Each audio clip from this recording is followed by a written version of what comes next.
Siamo andati sulle orme di Marco Polo, quindi un viaggio anche culturale, storico, che rivive i momenti di Marco Polo, che è una delle persone più conosciute storicamente, non solo veneziane ma anche italiane in tutto il mondo. E poi è un viaggio, un'impresa sportiva incredibile perché è realizzata a 64 e a 67 anni, quindi più di 10.000 chilometri percorsi da Venezia a Pechino. Un viaggio straordinario, un viaggio slow, cioè lento,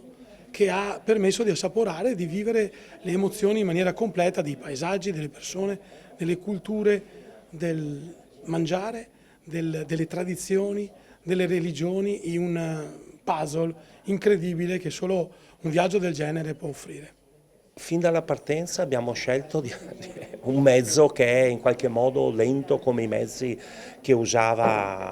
usato Marco Polo, cioè andare a cavallo, andare col cammello o a piedi. Ecco, la bicicletta in qualche modo nel terzo millennio è l'equivalente di un mezzo lento, ma non è un caso questo perché ti pone in contatto con il mondo con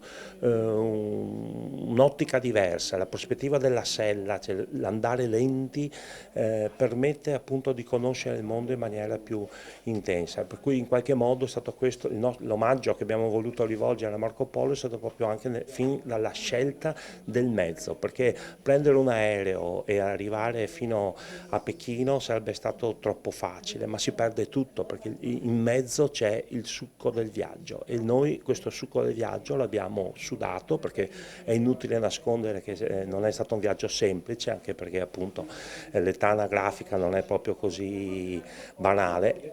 Una delle domande principali che ci facevano anche gli stessi cinesi era "How old are you?"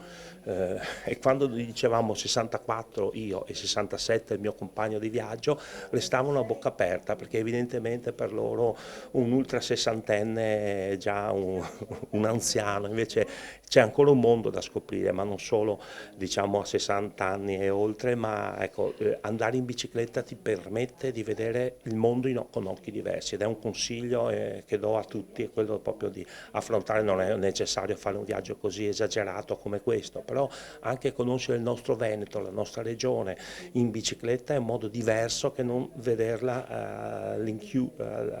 all'interno di un abitacolo, di una macchina. Insomma, si sentono i profumi, gli aromi, per carità c'è anche la pioggia e il sole, però il bello e il brutto.